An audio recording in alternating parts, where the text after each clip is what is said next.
नहीं, ये जो थूक लगा के पैसा गिनते हैं बहुत गलत है। इसलिए कि ये जो नोट है ये हजारों लोगों से हो के आता है, यानी सब्जी वाला, दूध वाला, किराना वाला, किसके किसके हाथ से ये नहीं हो के आता।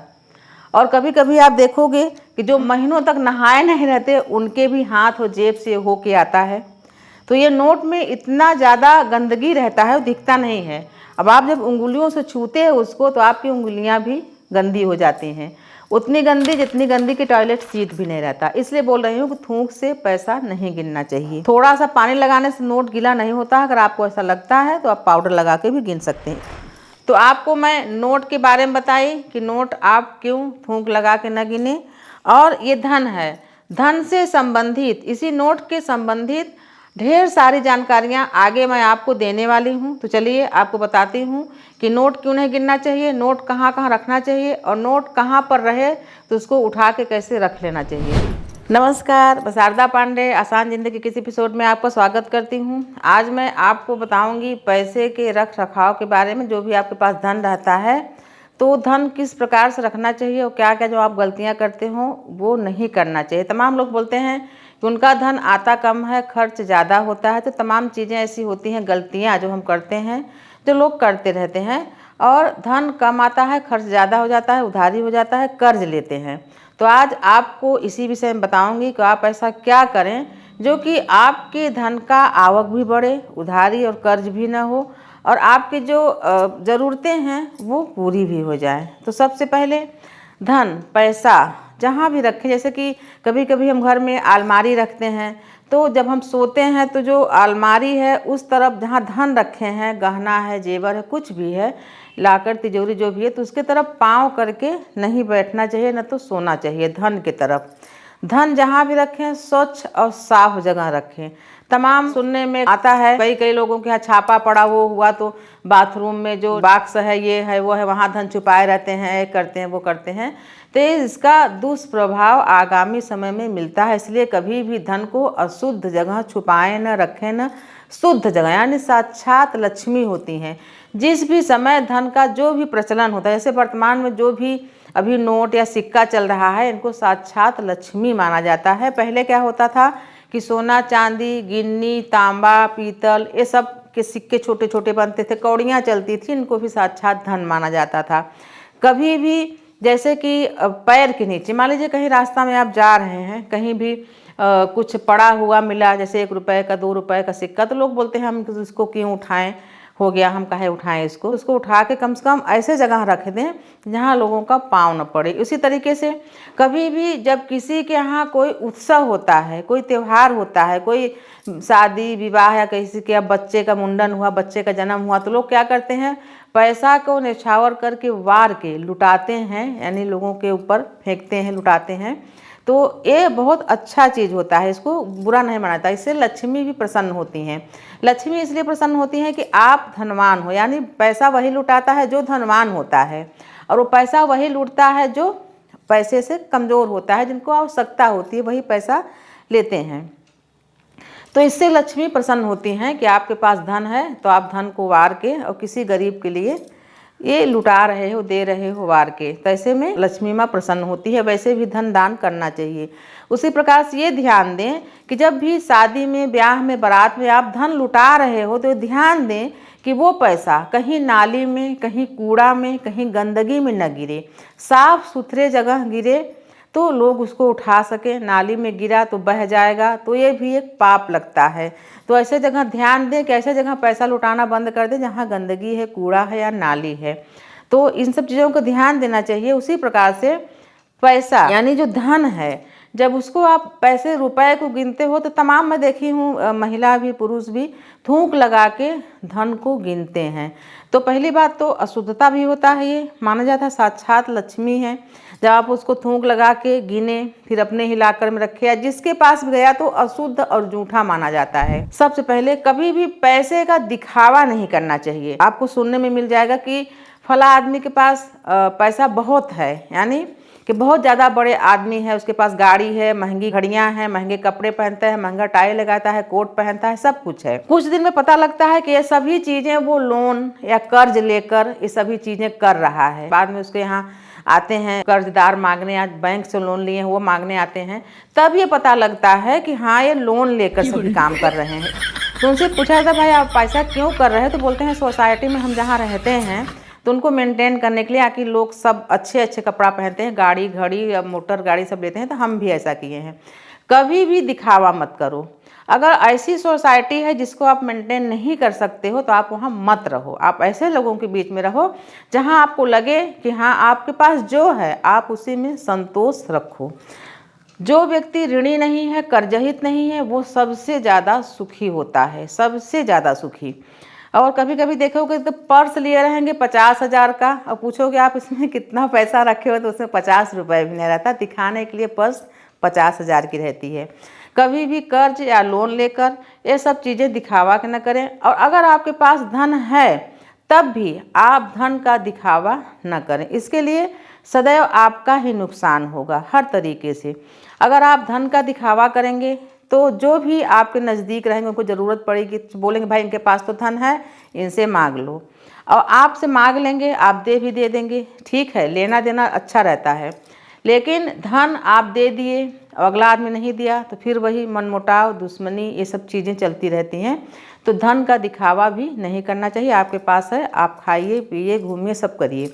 इसी प्रकार से मान लीजिए किसी को धन देना है, जैसे आप पर्स में धन रखे हो या अलमारी में लाकर में कहीं रखे हो, जैसे आपके यहाँ कोई काम करने वाला व्यक्ति है उसको तनख्वाह देनी है, कुछ भी, पहले से पैसा निकाल के लाकर से अलमारी से कहीं से भी निकाल के रख लो, अलग कर लो कि उस व्यक्ति को हमको इतना तनख्वाह देना है, उसको दे दो। कभी कभी क्या गलतियाँ करती हैं माताएं बहनें या कोई भी घर के बड़े लोग हैं कि अगर किसी को देना है तो उसी के सामने अपना जो भंडार है धन का उसको खोल दिए, उसमें से उनको 10 रुपये या 20 रुपये या 200 निकाल के दे दिए, और वो व्यक्ति जिसके पास पैसा नहीं वो देख रहा है कि इनके पास लाखों हैं करोड़ों हैं, तो ऐसे में आह लगता है। आह यानी उस व्यक्ति के मन से आह निकलता है कि हाँ इनके पास तो इतना है, हमको इसमें से 200-400 मिल रहा है।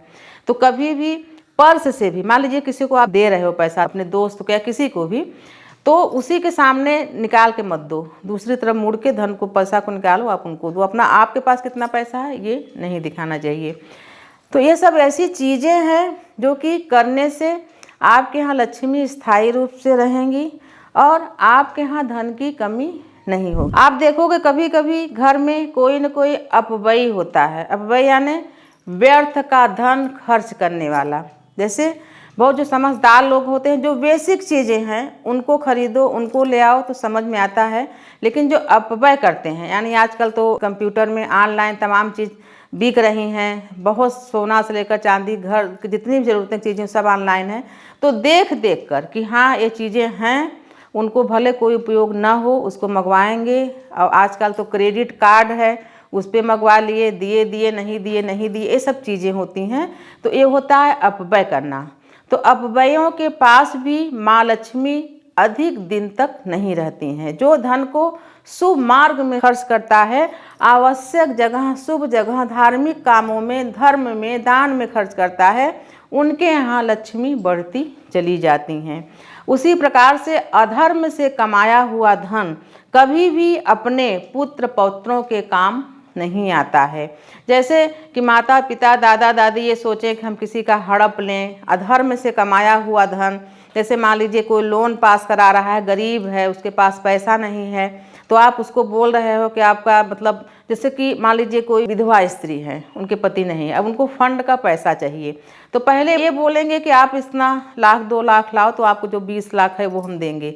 तो ये कमाई हुआ अधर्म का, क्योंकि वो महिला खुद दुखी है, परेशान है। अगर ऐसा पैसा लोगे तो कभी भी आपके यहाँ, आप भले अभी करोड़ों कमा के रख लो, आप ये सोचो कि चलो हमारे बच्चे कुछ भी नहीं करेंगे तब भी हम तुमको करोड़ों कमा के दे रहे हैं, तो आपका ये करोड़ों आप तो तिल तिल करके कमाए हो, लेकिन कैसे एक बार में 2 बार में आपका सारा पैसा निकल जाएगा कि आपको पता भी नहीं चलेगा। इसलिए अधर्म की कमाई कभी भी पुत्र पौत्रों के काम नहीं आएगा। हमेशा जो अपने हक का है, धर्म का है, वही कमाए, वो धर्म, वो धन आपका बढ़ता चला जाएगा। कभी भी चोरी डकैती अधर्म किसी चीज़ में नहीं खर्च होगा, पुत्र पौत्र के भी वो काम आएगा। इसलिए अधर्म से या किसी को सता के, किसी को रुला के, किसी को मार के धन नहीं कमाया जाता। तुरंत तो आपको बहुत अच्छा लगता है, लेकिन इसका आगामी जो दुष्परिणाम है ये पुत्र पत्रों को भोगना पड़ता है। बहुत सारे लोगों की मानसिकता ऐसी होती है कि सरकार का भी लोन लेते हैं तो माइंड में सोच के लेते हैं कि हम इसको ले तो रहे हैं पर चुकाएंगे नहीं, सरकार मेरा क्या उखाड़ लेगी, क्या कर लेगी। अच्छा खासा लोन लेंगे, फिर अपना दिवालिया साबित कर देंगे हम दिवालिया हो गए, और फिर सरकार को धन, यानी उनको पता है कि क्या क्या करने से धन नहीं चुकाना पड़ता, तमाम चीज़ें होती हैं। उसी प्रकार से इसीलिए किसी को अगर आप उधारी दें तो ऐसा करके ना दें कि आपको मिलेगा, ये सोच के दें, अपना बजट देख के दें कि वो व्यक्ति ले रहा है वो कब न कब हमको देगा या नहीं देगा। बहुत सारे लोगों की मानसिकता ऐसी ही होती है कि धन ले लेंगे और जब आप मांगने जाओगे आपसे बड़ा कोई दुश्मन नहीं होगा। तमाम लोगों की मानसिकता ऐसी होती है। लेकिन जो किसी का भी धन लेकर हरण कर लिया, उसका वापस नहीं किया, तो अगर वो व्यक्ति नहीं भी रहा तो उसके पुत्र और पत्रों को तमाम तरीकों से धन को चुकाना पड़ता है। जैसे व्यक्ति बोलते हैं कि पता नहीं किस जन्म का पाप था कि हमको ये करना पड़ रहा है, तो यही सब चीज़ें सामने आती हैं। किसी का भी धन आप लो तो उसको दे दो। और तमाम लोग ऐसे भी भाई लोग हैं कि ब्याज के चक्कर में, यानी कि कोई अगला व्यक्ति बोलेगा कि हम आपको इतना ब्याज देंगे, 10% ब्याज देंगे महीने का, तो वो 20 लाख रुपए दे देगा, चलो 10% ब्याज मिलेगा। उतना मीठा मीठा बोल के आपसे ले जाएगा और ये सोचकर ही ले जाएगा। तो जितना वो व्यक्ति बेईमान व्यक्ति ये सोच के ले जाएगा कि हम इनका देंगे ही नहीं, सिर्फ इनसे 10% कह के निकलवा लेते हैं, देना तो है नहीं। तो उससे ज़्यादा जैसे वो लेने वाला व्यक्ति है चालाक, उससे ज़्यादा तो आप चालाक हो। आप 10% के ब्याज में 20 लाख आप उसको दे दोगे और फिर आपका वो पैसा डूब जाता है। कभी भी ब्याज के चक्कर में किसी को मोटी रकम न दें। आप किसी की मदद करना चाहते हैं तो 10, 20, 50 हज़ार दे सकते हैं, लेकिन ब्याज के चक्कर में मोटी रकम कभी न दें, नहीं तो आपको बहुत पछतावा हो सकता है। क्योंकि ब्याज वाले जो नहीं देने वाले होते हैं ऐसा ही करते हैं। कभी कभी घरों में देखने में मिलता है कि पति पत्नी, भाई बहन, माता पिता, किसी से भी लड़ाइयाँ होती हैं पैसे के लिए। हाथ में पैसा लिए रहेंगे, कुछ वो लिए रहेंगे, कुछ वो लिए रहेंगे, लड़ेंगे कितना तुम क्यों ले लिए, तुम हमको इतना क्यों कम दिए, हमको और दे दो। आपस में लड़ते लड़ते दोनों जन अपना अपना पैसा फाड़ देंगे। देखने में आया है, लो फाड़ देता हूँ, जाओ, ना तुम लो ना हम लें। तो ये सब चीज़ें तुरंत के लिए आपका जो गुस्सा होता है वो तो शांत हो जाएगा ऐसा करके, लेकिन नुकसान आपका होगा। ऐसे में माँ लक्ष्मी नाराज होती हैं। जो धन आपको मिलना चाहिए था उस धन को आप पाए थे, पर आप उसको चीड़ के फाड़ के क्षति पहुंचा के नुकसान अपना ही किए। तो कभी भी गुस्सा अन्न पर, धन पर, ऐसी कई चीज़ें हैं जो कि इन सब चीज़ों पर गुस्सा नहीं निकालना चाहिए। बड़े बूढ़े कहते भी हैं कितने भी गुस्सा हो, कितने भी, कभी थाली उठा के नहीं फेंकना चाहिए। जो अन्न की थाली होती है, पत्नी से लड़ाई करते करते उठा के थाली फेंक देंगे। ऐसे लोगों को ही एक एक अन्न के लिए तरसना पड़ता है, तुरंत नहीं। आगामी समय में, अगले जन्म में अन्नपूर्णा की आप किताब उठा के पढ़ो, अन्नपूर्णा व्रत कथा में आप पढ़ो तो जो एक जो बनारस के राजा रहते हैं, दोनों जन जाते हैं घूमने, तो कैसे किस प्रकार से वो सामा का सत्तू फेंक दिए थे, तो क्या हाल हुआ था। इसीलिए अन्न धन पर कभी गुस्सा नहीं करना चाहिए, बहुत ही संयम से रहना चाहिए। उसी प्रकार से धन को, पैसे को किसी को भी दो, घर में या बाहर या कोई सामान ले रहे हो या किसी याचक को दे रहे हो, तो पैसे को कभी भी फेंक के नहीं देना चाहिए कि लो, ऐसे करके फेंक के नहीं देना चाहिए। ये माँ लक्ष्मी का अपमान होता है। जैसे कि अब पुत्र पिता से पैसा मांग रहा है, जिद कर रहा है, तो पर्स से निकाले, लो ले लो, 2 ठो गाली भी साथ में सुना दिए। तो कभी भी धन को, ऐसे पत्नी मांगी तो उसको भी पर्स से निकाल के उड़ा के दे दिए। पत्नी बोलेगी तो बड़े आए हो, बने हो, 400 रुपिल्ली दे दिए। तो ये सब एक तरह से गाली होता है। रुपिल्ली रुपया कहा जाता है, तो ये सब गाली होता है, अपशब्द होते हैं। धन को कभी भी घर में या बाहर या कोई हम चीज़ खरीद रहे हैं तो फेंक के पैसे को नहीं देना चाहिए।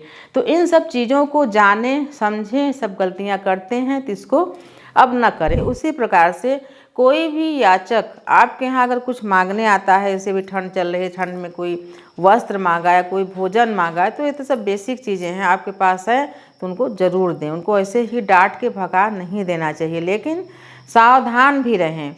सावधान भी नहीं। जैसे मान लीजिए दोपहर के समय सभी पुरुष अपने अपने कामों पर रहते हैं, महिलाएं अकेली रहती हैं, ऐसे में तमाम असामाजिक तत्व या तमाम जैसे इधर उधर के लोग हैं वो भी घर में आके इधर कुछ अटैक न करें, कुछ आप ध्यान रखें। लेकिन अगर याचक आते हैं, आपके जान के पहचान के हैं, बूढ़े हैं, तो उनको खाने पीने की चीज़ें देनी चाहिए। तो इससे क्या होता है, माँ लक्ष्मी प्रसन्न होती हैं, आपका धन का आवक बढ़ता रहता है। इसीलिए आप देखिए जैसे आपको ये चीज़ें मिलती हैं कि आपके पास है तो आपके यहाँ कोई मांगने आया है, तो ऐसे सुयोग्य को भी लक्ष्मी माता प्रसन्नता से और धन देती हैं कि इसके हाथ से बहुत सारे लोग तृप्त हो रहे हैं। और नहीं तो ऐसा कहा गया जब कलयुग बहुत अपने चरम पर रहेगा तो भिक्षुक को लोग अपने द्वार से भगा देंगे, भिक्षा नहीं देंगे। तो ये सब चीज़ें देखकर योगिनियाँ जो माताएं हैं, ग्राम देवी देवता हुए, कुल देवी देवता हुए, तो सब नाराज होकर उपद्रव फैलाना शुरू कर देते हैं। इसीलिए दान दक्षिणा का महत्व बताया गया है।